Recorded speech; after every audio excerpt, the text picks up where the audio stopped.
Jesus nos abençoe, nos fortaleça, nos ilumine a todos nós. Tivemos aí uma apresentação do Marcos sobre uma determinada parte do Livro dos Espíritos, e nós vamos prosseguir com o Livro dos Espíritos para fundamentar esse assunto, porque é lá que a espiritualidade nos trouxe o conhecimento de como que está organizado esse pensamento entre a espiritualidade superior. Na verdade, nós temos aqui a parte terceira de O Livro dos Espíritos. É muito importante o conhecimento de O Livro dos Espíritos, é verdade, como disse a dirigente, né? O convite para estudar não é à toa, porque no Espiritismo, muitas vezes, nós adentramos a doutrina, geralmente pela Mamãe Dolores, né? Alguma coisa nos incomodou e a gente busca explicações e corremos para o livro, para a casa espírita. E muitas vezes nós procuramos nos inteirar dos assuntos, lendo romances ou algumas mensagens, mas para nós entendermos os fundamentos, o arcabouço doutrinário, os princípios, os fundamentos, é preciso ler o Kardec. Então, o Livro dos Espíritos é realmente um livro para ser estudado, ele tem que ser trabalhado, né? Com a nossa mente, com o nosso raciocínio, procurarmos o entendimento. Por isso que a Casa Espírita oferece isso para a gente, para nos ajudar, né, a enxergar o contexto e ver até onde que vai o nosso alcance. Que bom que, se a gente não conseguir entender tudo, nós temos outras pessoas que podem nos ajudar a compreender. E muitas vezes a gente não precisa de tudo, nós queremos uma certa explicação sobre determinados assuntos. Interessante que o Livro dos Espíritos, ele não cobriu todo o conhecimento que os Espíritos puderam nos trazer. Da verdade, a codificação veio com 5 livros. O Livro dos Espíritos foi o primeiro, mas as partes do Livro dos Espíritos, que são 4, elas geraram os outros livros, os demais livros da codificação. Então, a primeira parte, das causas primárias, vai ser explicado Deus, Espírito, matéria.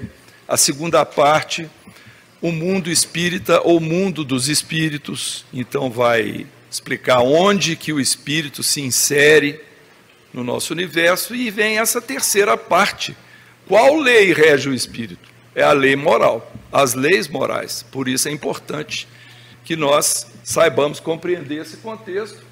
E nós colocamos até num colorido diferente ali para mostrar que essas leis, elas têm a ver com o amor a Deus, o amor ao próximo e o amor a si mesmo, que é o maior mandamento da lei, que até está numa lâmina mais adiante aí, que nós vamos também reproduzir. Então, ali, ó, lei divina, lei natural e lei de adoração, os nossos deveres para com Deus. Lei do trabalho, reprodução, conservação e destruição. Os nossos deveres para com nós mesmos. Muitas vezes a lei de destruição é colocada nesse conjunto que está em vermelho, que seriam as nossas deveres e obrigações para com o próximo. Sociedade, progresso, igualdade, liberdade. E vem aqui a lei geral, que nós deixamos em vermelho também, que é justiça, amor e caridade. Então, há muito o que a gente ler e refletir, mas é assim que o espírita se transforma, é assim que ele constrói um novo ser, que é o objetivo nosso, é essa transformação, né? Jesus falou assim: o reino de Deus não vem com aparências exteriores, o reino de Deus está dentro de vós, querendo dizer que nós podemos nos conduzir em termos do ambiente religioso, nós podemos nos ligar às religiões que são muito dogmáticas, que vêm fazer para nós os apelos ritualísticos, para nós cumprirmos certos preceitos, rituais, demandas, para nós observarmos datas, para nós usarmos, às vezes, certos amuletos que seriam protetores para nós ou para a nossa casa. Mas o Espiritismo não nos incentiva nada disso, ele incentiva a nossa transformação íntima pela mudança da maneira de pensar. E aí nós vamos mudar a maneira de agir. E aí nós vamos alterar a nossa conduta. E é isso que vai fazer com que a gente se aproxime de Deus no caminho do que o Marx falou antes aqui, do perfectível, né? O caminho do aperfeiçoamento. Então vamos dar uma olhada aqui, o que foi trazido em relação aos nossos deveres dentro da lei de justiça, de amor e de caridade, que basicamente são aquelas questões ali que estão no Livro dos Espíritos. Nós não trouxemos às vezes a questão inteira, trouxemos um resumo só para a gente caminhar com a ideia. Então a primeira coisa, será que nós temos noção perfeita do que seja justiça? Antes de iniciar a palestra, eu peguei meu celular, com desculpa a dirigente que pediu para todo mundo desligar o celular, e eu peguei o meu e li o seguinte aqui da internet: o que é conceito de justiça? Aí eu encontrei 2 conceitos fora do conceito espírita, só para a gente ter uma noção qual é esse preceito de justiça no conhecimento comum. Um deles traz assim: a justiça é a virtude moral que rege o ser espiritual no combate ao egoísmo biológico, orgânico do indivíduo.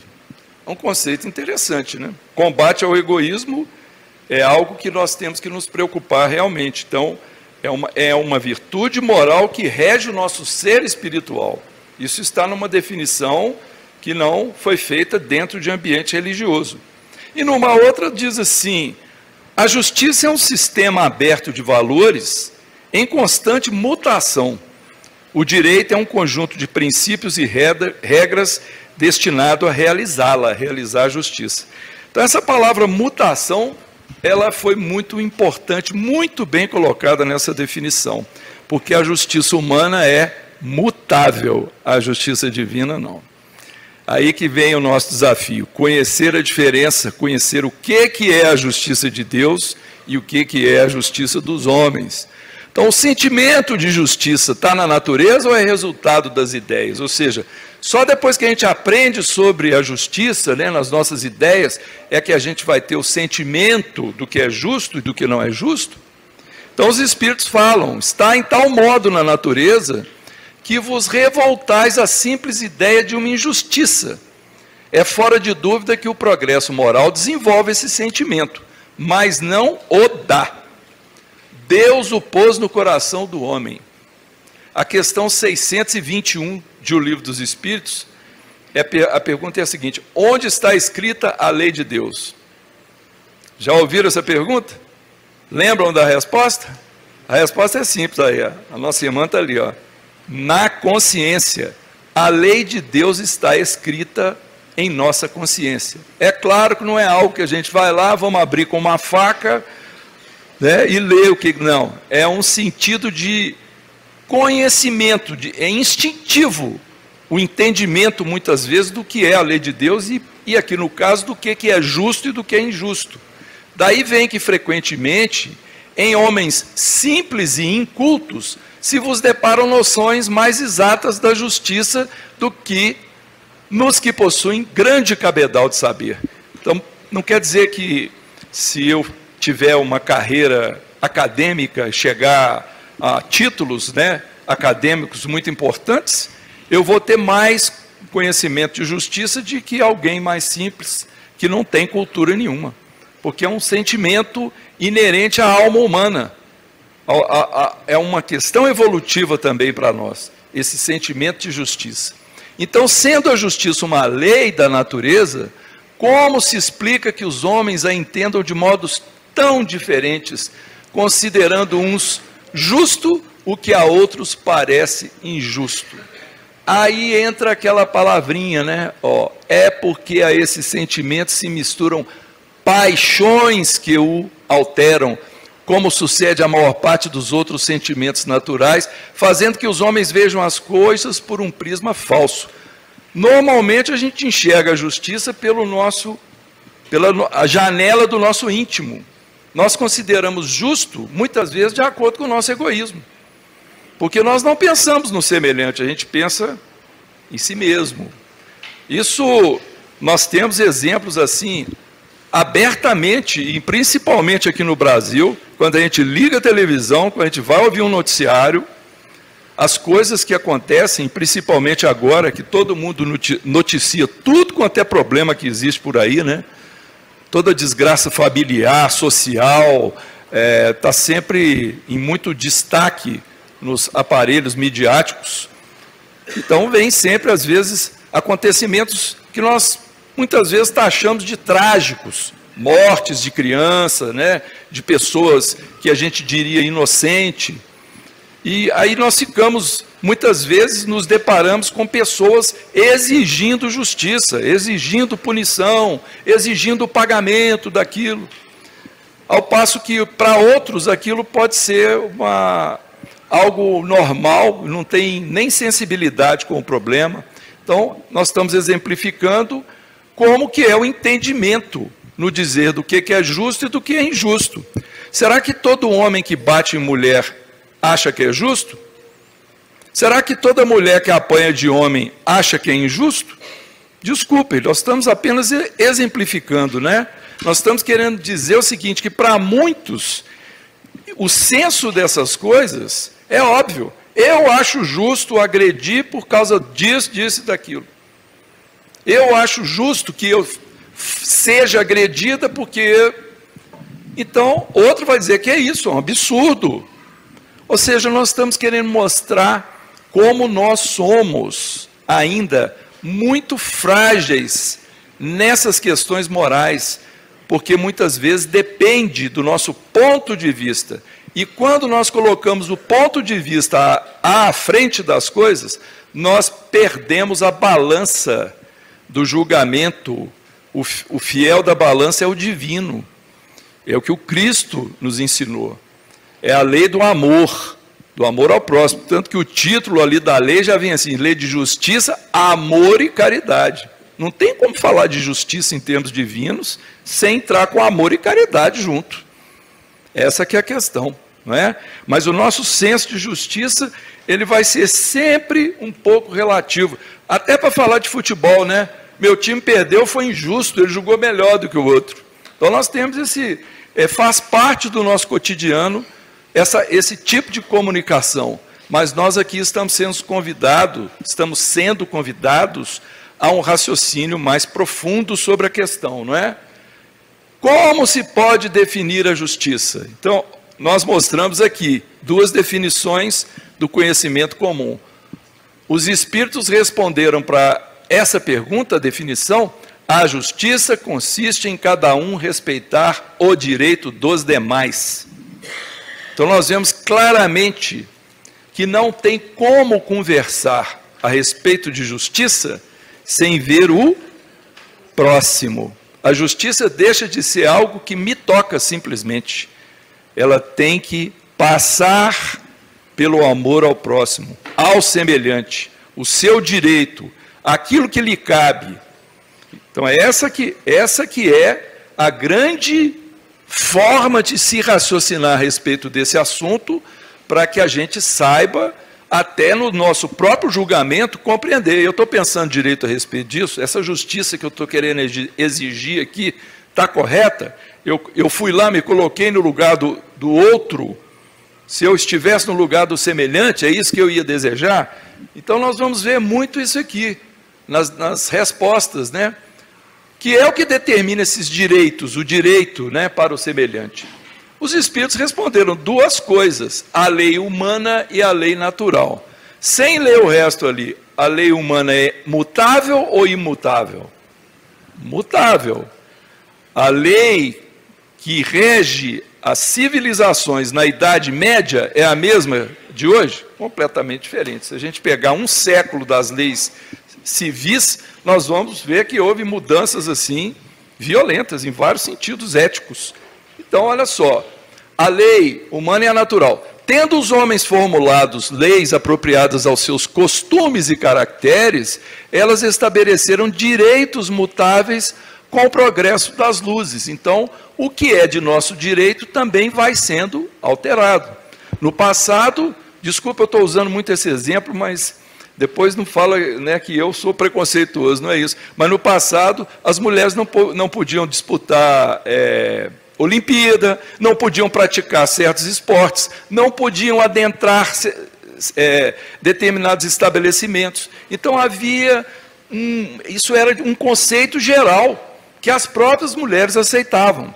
E aos poucos isso tudo foi mudando, ou seja, o direito foi se adaptando de acordo com o senso de justiça da época. Então, vede se hoje as vossas leis, aliás, imperfeitas, consagram os mesmos direitos que os da Idade Média. Entretanto, esses direitos antiquados, que agora se vos afiguram monstruosos, pareciam justos e naturais naquela época. Nem sempre é, pois, acorde com a justiça o direito que os homens prescrevem. Demais, esse direito regula apenas algumas relações sociais, quando é certo que na vida particular há uma imensidade de atos unicamente da alçada do tribunal da consciência. Particularmente, eu achei o final dessa resposta espetacular para servir para a gente de exemplo do que acontece.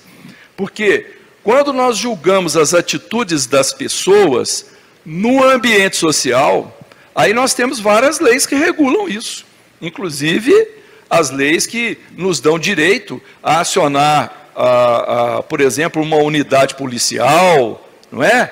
A exigir a prisão de uma pessoa, ou declarar ali um crime que foi cometido. Mas e os crimes que são cometidos dentro dos lares, que ficam só do conhecimento daqueles que estão ali no convívio? Crimes, às vezes, hediondos, crimes morais, onde há, às vezes, quando não há uma violência física, há uma violência moral, há um constrangimento. Faz com que as pessoas se sintam menosprezadas, né? Faz com que as pessoas se entristeçam. Violências morais nesse sentido. Então, os espíritos falam, né, que essa noção de direito que nós temos e de justiça, ela é muito limitada, porque isso não é corrigido. Quem é que vai corrigir essa situação dos crimes que são cometidos, né, só com conhecimento da nossa consciência? Tem que ser a justiça divina para regular isso.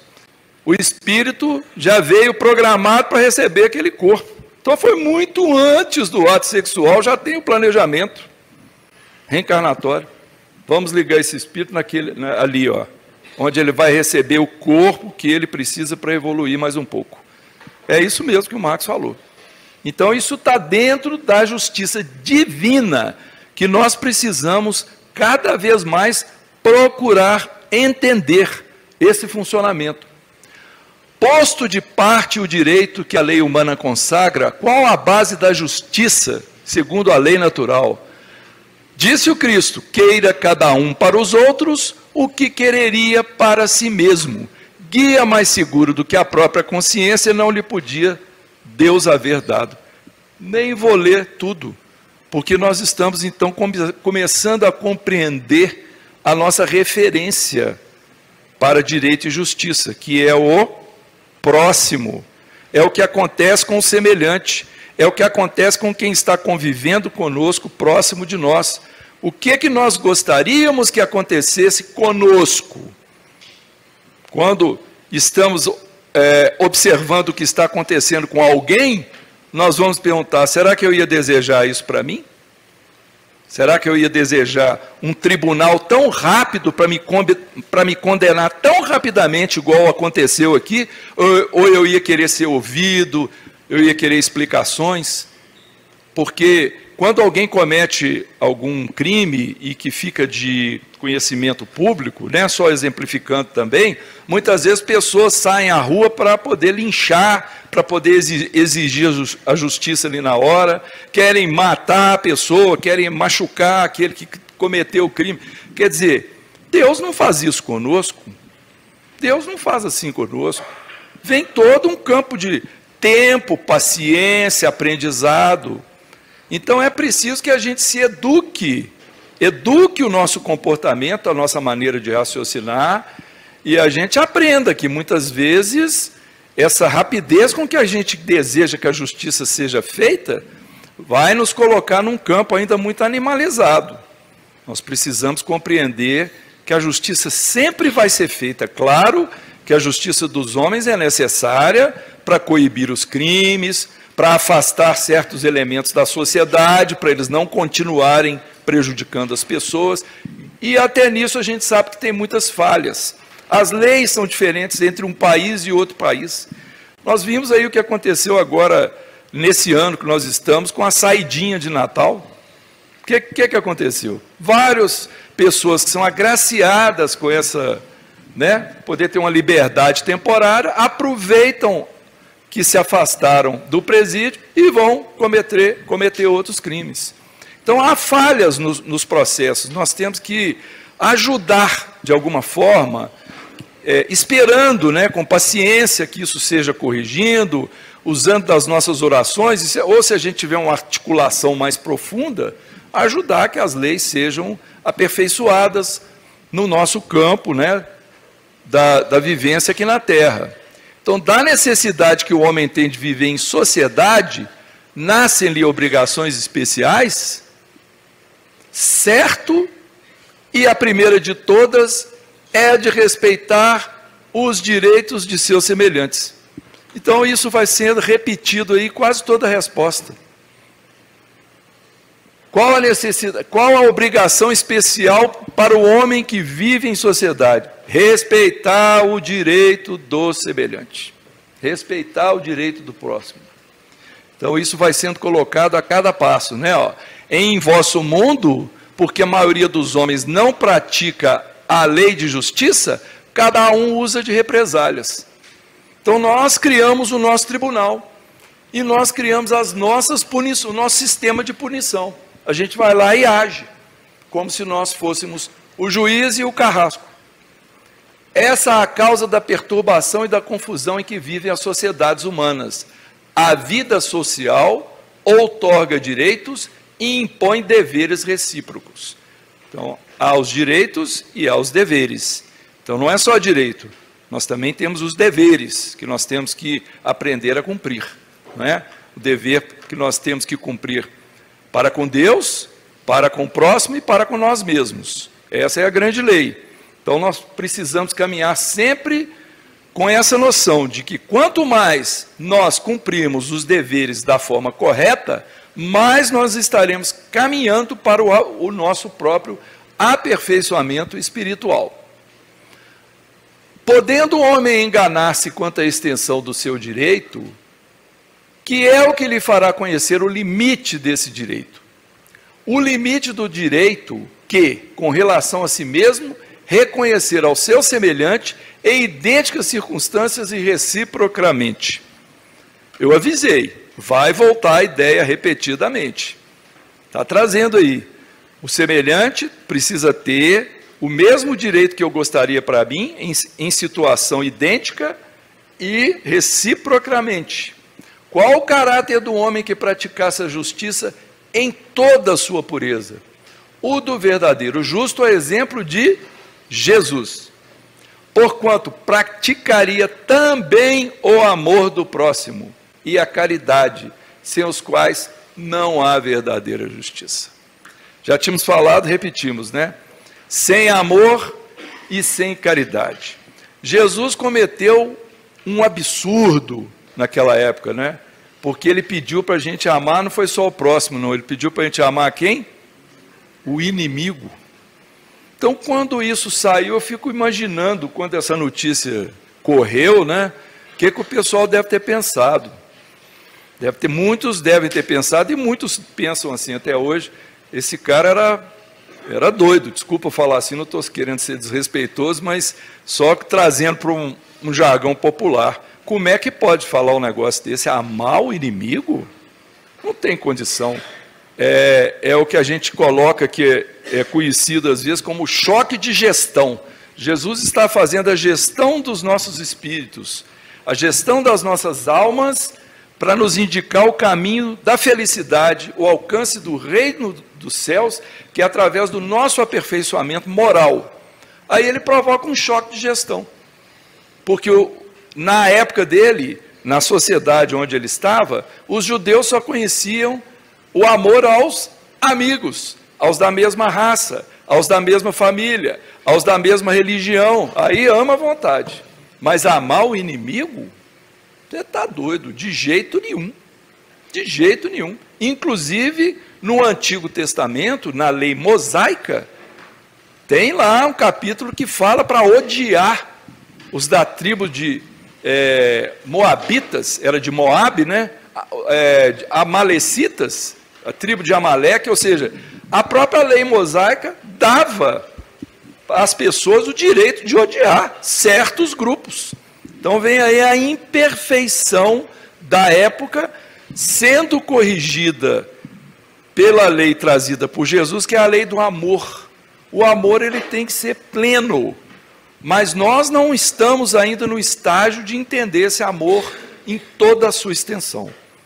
O que nós podemos fazer é cuidar do nosso próprio eu em pequenas coisinhas, aprendendo, por exemplo, ter mais paciência, ter mais tolerância, ter mais educação, perdoar mais, porque quantas vezes já ouvimos, não sou eu que tenho que perdoar ele, não é Deus que tem que perdoar, já ouvimos isso?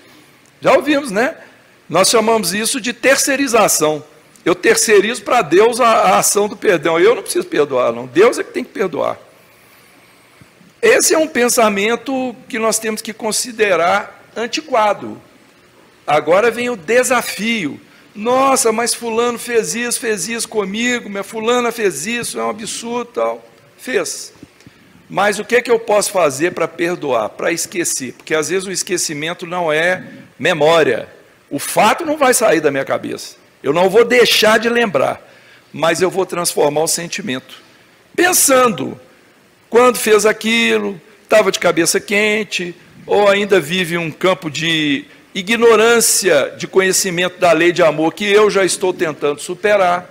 Então há várias maneiras da gente trabalhar o assunto, porque quando nós não perdoamos, o que acontece? É como se a gente estivesse amarrando uma bola de ferro no tornozelo e saímos arrastando ela junto conosco, levando para todo lugar. Quando eu consigo perdoar, quer saber?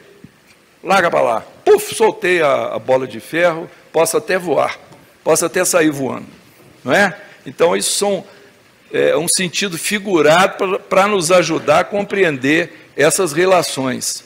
Agora vai falar sobre direito de propriedade e de roubo. A gente não tem isso aqui no Brasil, né? Eu vou pular isso aí, né?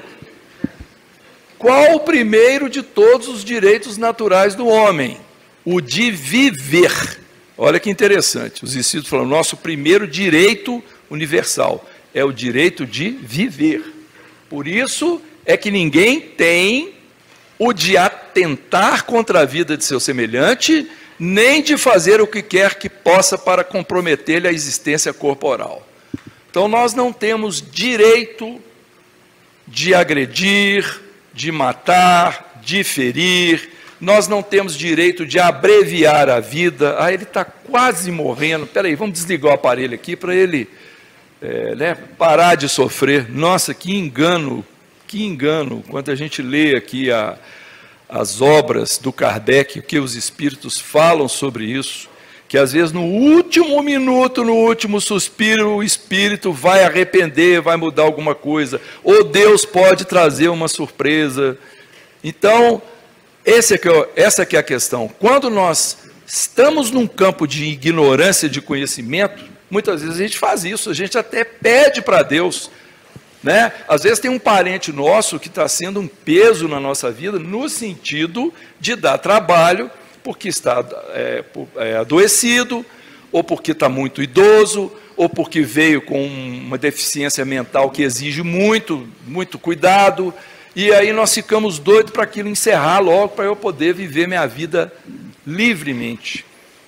Mas quem conhece os próprios compromissos das existências anteriores, as faltas que tem que reparar, os resgates que ainda tem que enfrentar, nós não conhecemos. Então, esses grandes acontecimentos em nossas vidas, essas coisas marcantes, elas não acontecem por acaso, não. Não é como uma batida de carro ali, um bateu o para-choque do outro, acabou, não. Quando há uma batida de carro e alguém sofre um trauma, perde um membro, ou há uma desencarnação, aí nós podemos desconfiar que está na linha do destino aquela fatalidade. A gente precisava passar por aquilo. Então, às vezes, um filho ingrato, um filho com um problema físico difícil, uma pessoa idosa que está conosco, que a gente está ali preso em casa, tomando conta dela, não posso viajar, não posso fazer, não tem dinheiro para pedir alguém para cuidar para mim. Tudo isso está dentro da lei de justiça, amor e caridade, e nós estamos recebendo aquilo que a gente precisa, porque nós não caímos em família por acaso. As pessoas que estão ao nosso lado, não foi um jogo de cartas assim, não. É tudo planejado pelo campo espiritual. Então, essas noções são importantes para nós, não é? Aí vem o seguinte: o direito de viver dá ao homem o de acumular bens que lhe permitam repousar quando não mais possa trabalhar? Dá. Mas, olha o mas aí, né? Dá direito. Mas deve fazê-lo em família. O acúmulo de bens, não é? Como a abelha, por meio de um trabalho honesto e não como egoísta. Então, os espíritos vão dando para a gente noções de compartilhar, de coletividade. Há mesmo animais que lhe dão o exemplo de previdência. Vários, né? Nós conhecemos, né? Formiga, abelha, para falar assim os mais simples, né? Que tem essa noção de fazer pela coletividade e não fazer por si. Tem um homem o direito de defender os bens que haja conseguido juntar pelo seu trabalho? Resposta dos espíritos: não disse Deus, não roubarás?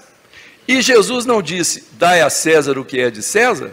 Antes de ler o Kardec, nós já temos aí a noção, né? Nós temos o direito de defender os bens que nós acumulamos, e para isso existem as leis civis, que vão nos ajudar nesse direito de propriedade. Há, muitas vezes, a imperfeição da lei civil, que não raro complica essas relações. Muitas vezes, em muitas famílias, as relações se deterioram justamente por causa das heranças. Quando alguém deixa, né, a existência corpórea e coloca lá um recurso material à disposição de parentes para poder dividir. E aí costuma acabar todo o amor, a harmonia, os encontros de Natal, de fim de ano, vai tudo para o beleléu. Porque ninguém é capaz de perdoar, o egoísmo aflora, todo mundo quer para si. O que eu estou falando, eu não estou apontando o dedo para ninguém. Isso aqui está caindo uma chuva aqui sobre todos nós, né, de responsabilidade. Nós também estamos inseridos na vivência dessas situações. Então, o Kardec falou assim: o que por meio do trabalho honesto o homem junta, constitui legítima propriedade sua, que ele tem o direito de defender, porque a propriedade que resulta do trabalho é um direito natural, tão sagrado quanto de trabalhar e de viver. Então, eu me esforço, eu compro um carro, eu tenho uma casa, ou eu compro um animal para reproduzir, para mim ter um outro ganha-pão, qualquer que seja a propriedade, é seu direito, é sua. Então, você tem direito de defender aquilo. A forma de defender é que precisa também ser muito bem cuidada, né? Porque defender não é sair dando tiro por aí e fazendo revides, não é assim. Existe sempre a forma moralmente correta para essas defesas. É natural o desejo de possuir? Sim, mas quando o homem deseja possuir para si somente e para a sua satisfação pessoal, o que há é o egoísmo. O desejo de possuir, quando ele é muito exagerado, ele nos desvia a atenção das questões espirituais que são mais urgentes para nós, né? Cuidar do espírito. Cuidar do espírito. E é com as leis morais, o seu aperfeiçoamento, é que a gente cuida do espírito. A gente tem tanta noção de propriedade que a gente fala assim: eu preciso cuidar do meu espírito.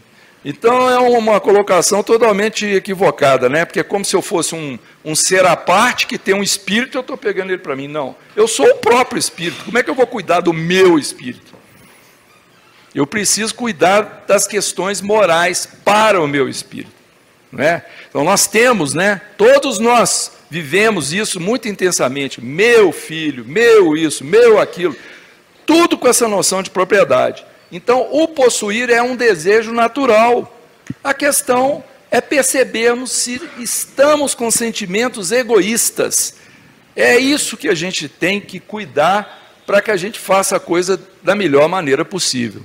Qual o caráter da legítima propriedade? Propriedade legítima é que foi adquirida sem prejuízo de outrem. Eu não feri ninguém quando eu obtive aquela propriedade. Kardec fala, proibindo-nos que façamos aos outros o que não desejáramos nos fizessem. A lei de amor e de justiça nos proíbe, por isso mesmo, a aquisição de bens por quaisquer meios que sejam contrários, né? Meios ilícitos. Será ilimitado o direito... só ainda dentro disso aqui. Se tivermos aqui presente alguém que já cometeu algum tipo de impropriedade, como nós estamos mostrando, e não estamos aqui julgando, mas ninguém precisa sair daqui de baixo astral. A ideia não é essa. A ideia é, em conhecendo a regra, a melhor regra de proceder moralmente, nós temos sempre a chance do recomeço, de refazer o ponto de vista, de mudar nossas atitudes. Senão nós estaríamos todos condenados ao fogo eterno, não é verdade? Quando se fala, por exemplo, de aborto, como falou o colega aqui, alguém pode presente falar assim, nossa, eu já passei por isso, eu estava pensando, ora, ok, o julgamento vai ser pela justiça de Deus e não pela nossa, essa que é a verdade. Mas o que eu posso fazer para compensar o acontecimento, ou para eu mudar a minha atitude doravante? É aí que vem a força do Espiritismo, a força moral para nos colocar no rumo certo, e não para nós ficarmos lamentando erros cometidos no passado, que não se trata disso. Não queremos aqui, né, fazer um tribunal e sairmos apontando o dedo para, vamos dizer, relacionando as culpas que não tem solução. Não é isso, não se trata disso. Trata de nós ganharmos consciência dessas coisas para nós evitarmos e adotarmos posturas mais positivas. Será ilimitado o direito de propriedade? É fora de dúvida que tudo que legitimamente se adquire é uma propriedade. Mas, como dissemos, a legislação dos homens, por ser imperfeita, consagra muitos direitos convencionais que a lei de justiça reprova. Então, pela lei dos homens, às vezes há uma distribuição de propriedade injusta. Às vezes pessoas recebem muito, enquanto outros recebem muito pouco. Às vezes pessoas recebem por prêmios fictícios. Então é isso que os espíritos estão chamando a atenção, não é? A essa razão, porque eles reformam suas leis à medida que o progresso se efetua. Qual o progresso que tem que efetuar para melhorar a lei? O progresso moral. À medida que o progresso moral se efetua, as leis vão ser mais justas, mais humanas. Essa que é a verdade. O que num século parece perfeito, afigura-se bárbaro no século seguinte. Quem sabe a gente vai poder voltar aqui no século seguinte, as coisas vão estar melhor, né? Vamos ver. Aí começa a falar de caridade ao próximo. Entra o semelhante na história, né? A gente fala tanto de nós, de repente é colocado a outra pessoa diante de nós. Nós vimos isso aí bastante, mas vem aqui essa questão, é uma questão muito falada na tribuna espírita. Quase todo expositor fala a respeito do BIP de Jesus. Qual o verdadeiro sentido da palavra caridade como a entendia Jesus? Benevolência para com todos, indulgência para as imperfeições e perdão das ofensas. É o BIP. Isso pegou porque antigamente, alguém aqui já usou BIP na cintura? Naquela época não tinha celular nem nada, alguém queria falar com você, vinha um BIP, você tinha que ir no orelhão ligar, pois é, era o BIP. Então isso pegou muitos anos atrás, né? Mas olha só, a caridade implica benevolência, é um sentimento, indulgência, tolerância para com as imperfeições alheias e perdão das ofensas. Perdão das ofensas. Isso é fundamental.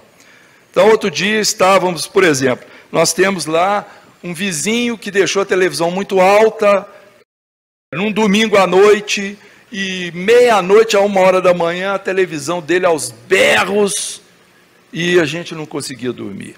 O que nós fazemos? Alguns podem imediatamente ligar para a casa do sujeito, ou no dia seguinte chegar lá, meter o dedo na cara dele, falar, não faço mais. Ou nós podemos simplesmente adotar exemplos, né? Uma postura de tolerância. Essa noite eu dormi mal. Quem sabe ele não vai fazer isso mais. E esperar. E esperar uma oportunidade, talvez, para conversar educada e gentilmente, em vez de tomarmos atitudes impulsivas, onde não tem benevolência, não tem indulgência e muito menos perdão. Então ninguém tem que virar anjo de uma hora para outra. São pequenas coisinhas que nós podemos trabalhar na caridade ao próximo.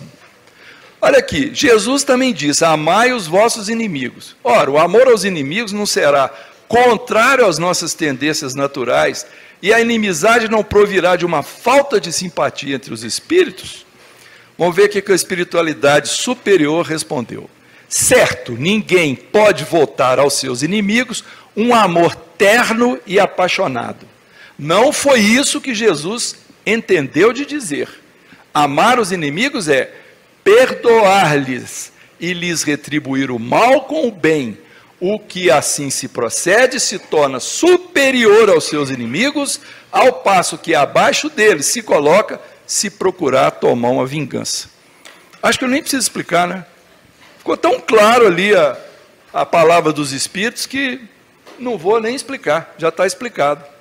Que se deve pensar da esmola? Condenando-se a pedir esmola, o homem se degrada física e moralmente, embrutece-se. Então, o ideal é que ninguém precisasse pedir esmola. Uma sociedade que se baseia na lei de Deus e na justiça deve prover a vida do fraco sem que haja para ele humilhação. Então, se a nossa sociedade fosse justa, não tinha ninguém na rua. Estava todo mundo agasalhado, estavam todos alimentados. É que a sociedade não é justa. A sociedade não cuida dessas pessoas, nem o Estado, nem a maioria de nós. Essa é que é a verdade.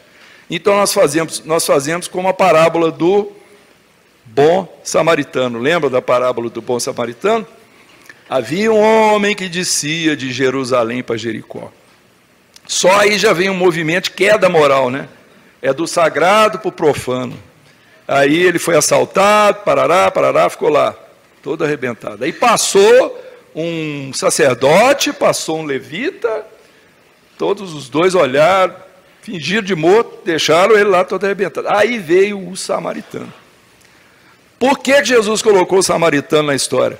Porque o samaritano era, por princípio, inimigo dos judeus. Então o judeu que estava ouvindo Jesus, estava vendo Jesus colocar o samaritano como aquele que foi, que acolheu, que levou para a estalagem, deu dinheiro, voltou no outro dia para ver se ele tinha melhorado e tal. Aí Jesus, com essas historietas, né, de fundo moral, né, as parábolas, ele mostrava para a gente esses exemplos. Quer dizer, a esmola não seria necessária, mas na hora que há uma pessoa precisando de ajuda, a forma de agir é essa, é com todo amor e atenção, e não apenas com o gesto material, se possível estender. Às vezes até conversar um pouco, né? Como é que você chama? Porque às vezes a pessoa está na rua, ela está sozinha, ela fica até com medo de encontrar com a gente, de tão humilhada que ela é. Aí vem aquela história de nós nos colocarmos no lugar do próximo, né? Será que alguma vez nós já pensamos, o que aconteceria comigo se eu estivesse morando na rua, sem poder tomar uma água potável, sem poder tomar um banho na hora que eu estou suado, sujo, sem poder tomar um medicamento na hora que eu estou com uma dor de cabeça, sem poder comer na hora que eu estou com fome? Como é que seria, né? Não há homens que se veem condenados a mendigar por culpa sua? Sem dúvida. Mas se uma boa educação moral lhes houver ensinado a praticar a lei de Deus, não teriam caído nos excessos causadores da sua perdição. Porque muitas vezes quem está na mendicância entrou nela por culpa própria, não da sociedade nem da família. Foi a própria pessoa que se julgou ali. né? Na desgraça. Aí vem falar sobre o amor materno e filial. Será uma virtude o amor materno ou um sentimento instintivo comum aos homens e aos animais? O Kardec, observando, né, que as crias, né, os animais, as crias têm um amor ali pelos filhotes, ele fez uma pergunta colocando o homem no mesmo nível do animal, nesse sentido aí desse amor materno. Mas os espíritos falam o seguinte, né, é uma virtude? Ele fala, uma e outra coisa, a natureza deu à mãe o amor a seus filhos no interesse da conservação deles. Isso serve para todos, né? No animal, porém, esse amor se limita às necessidades materiais.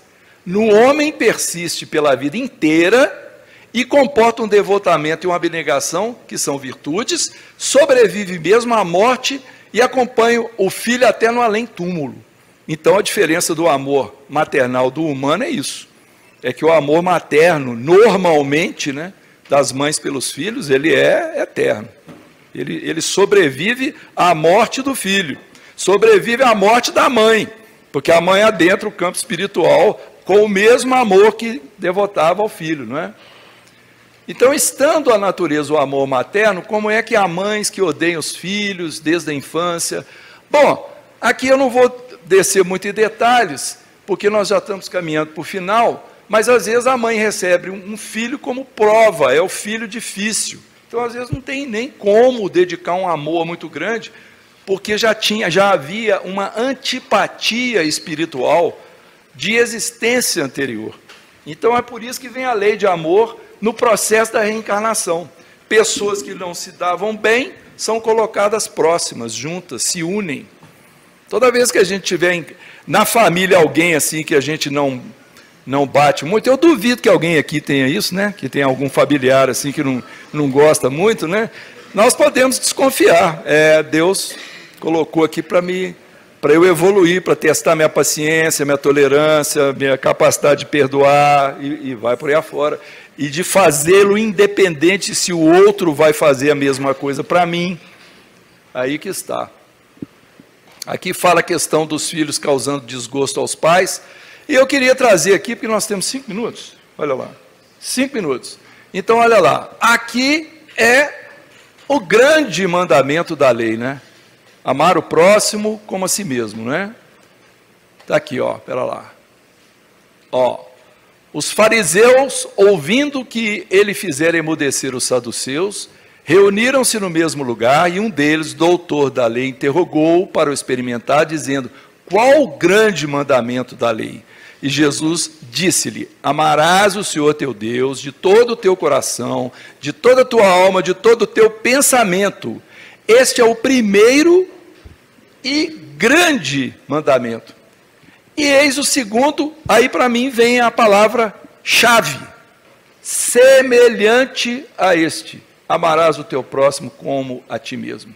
Semelhante significa o quê? Igual. Igual. Igual é igual. Se isso aqui é igual a isso aqui, então é igual. Não tem diferença. Então, se eu não consigo amar o próximo, não vem falar que não posso falar que eu amo a Deus. Não posso. Porque não vai ser fazendo ritual, fazendo regime, fazendo jejum, subindo escadaria de joelho, fazendo promessa, adorando, falando bem de Deus, que nós vamos provar amor a Deus, não. A gente prova amor a Deus com a conduta íntima, pelo trabalho, pela honestidade, pelo esforço, por regular as nossas más inclinações, pelo nosso aperfeiçoamento moral, assim que eu vou agradecendo a Deus a dádiva da vida. E ele coloca aqui, amarás o próximo como a ti mesmo. O que eu faço para amar a mim mesmo? Amar a si mesmo não pode ser ficar na frente do espelho, se penteando, se empetecando, né? Sair todo, ou no caso do homem lá, todo bonitão. Isso é uma brincadeira, né, gente?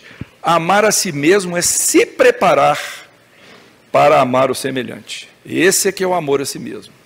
São as concessões que a gente faz à vida no campo do sacrifício, para que a gente possa alcançar essa condição de amar o próximo, não é? Então aqui nós tínhamos trazido, saltamos aqui alguns trechos do Evangelho, né? falando aqui, ó, em sua origem, o homem só tem instintos, quando mais avançado e corrompido tem sensações, quando instruído e depurado tem sentimentos. E o ponto delicado do sentimento é o amor. Aqui está falando da questão da evolução espiritual. Nós já saímos da era animal, que era só instinto, né? Caminhando aqui pela sensação. O espírito humano foi evoluindo nos corpos, né? E até chegar agora, onde nós já temos sentimentos. E no caso do campo, no campo dos sentimentos, nós temos que alcançar aos poucos o amor, que não é amor carnal, não é amor de ciúme, não é esse amor de paixão, não. É amor de respeito, de dedicação, de misericórdia, compreender a miséria do próximo. É esse tipo de amor que está sendo falado. A lei de amor substitui a personalidade pela fusão dos seres e extingue as misérias sociais. Ou seja, quando há a lei de amor, eu deixo de existir. Não existe mais o eu, existe um todo. Por isso que substitui a personalidade. Um espírito muito evoluído, muito superior, provavelmente nem nome ele tem, porque ele já está num plano tão elevado que ele não importa mais a individualidade dele. Importa é o amor que ele irradia e o nível de compreensão e de trabalho que ele faz alinhado com a lei de Deus.